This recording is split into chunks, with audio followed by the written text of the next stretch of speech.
shear force diagram, we have to draw the diagram of the beam again. So I am drawing that beam diagram again.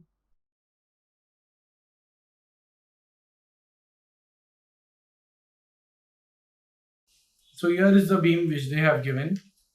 Now I will be projecting the points downward.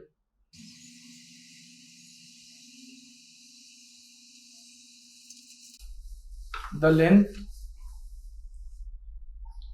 of the shear force diagram should be equal to the length of the beam. Here I have shear force at point A is 25.6.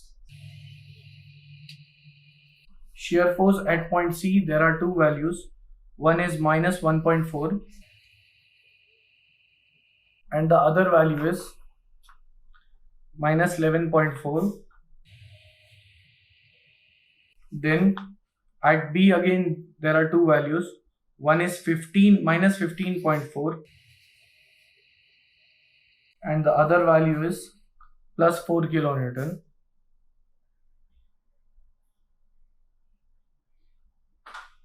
So now we have all the points. Now as we can see, there is uniformly varying load between A to C. So remember, whenever there is uniformly varying load, at that point we have to draw shear force as a parabolic curve. So we have to draw the shear force as a parabola.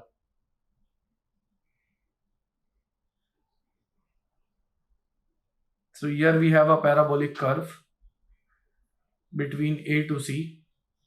Then there is straight line. After this, UDL is there between C to B. So in shear force, we have to draw inclined line.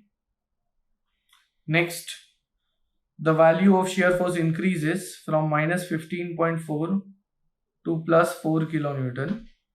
After this, again we have UDL between B to D. So shear force should be an inclined line.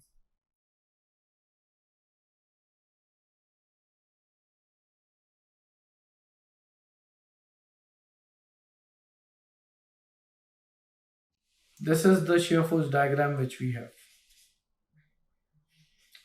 Now we will be going on to step number 3, that is bending moment calculations.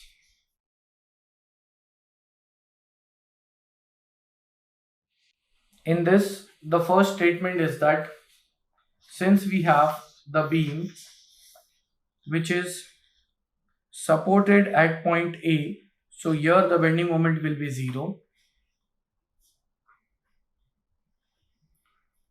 Since it is simply supported.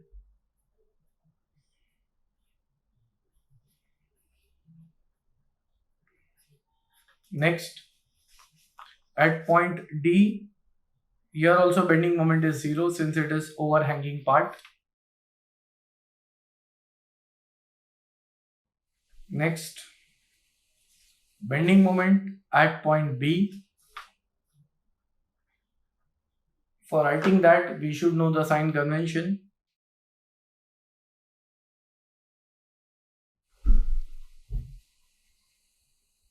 Here as we can see, when we are calculating bending moment at point B, we can take either the left or right section. Anyway, we will get the same answer. But if we look at right section, we have only single force.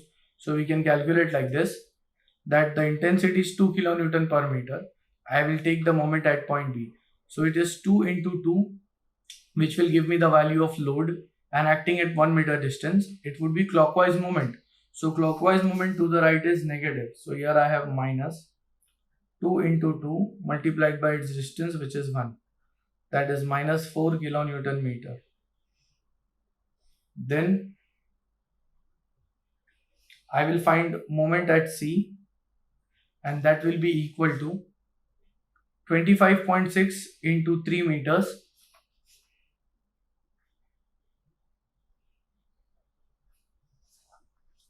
minus 27 into, this is 2 meters,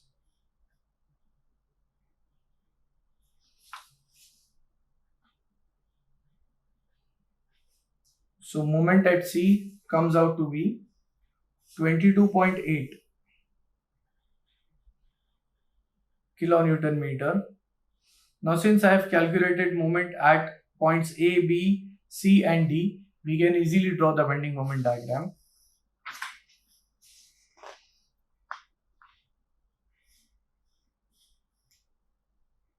Now, for drawing the bending moment diagram, I have to say that the length of bending moment diagram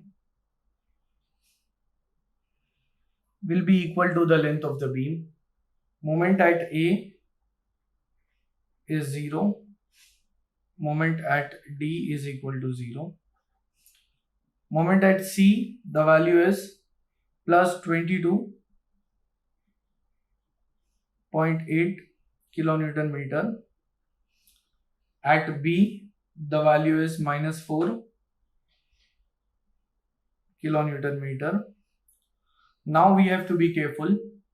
Wherever we have UVL, shear force diagram was parabola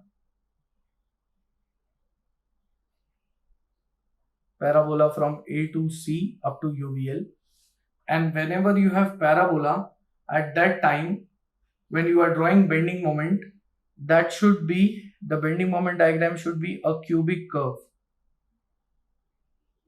It should be a cubic curve, that is, it is raised to the power 3. So remember, when there is UVL, shear force diagram will have parabola and bending moment diagram will have a cubic curve. Next, between C to B, there is UDL. So bending moment should be parabola. So from B to D, again as we have UDL, so this should be a parabola. I'll write down that it is parabola from C to D. So with this, we complete the question.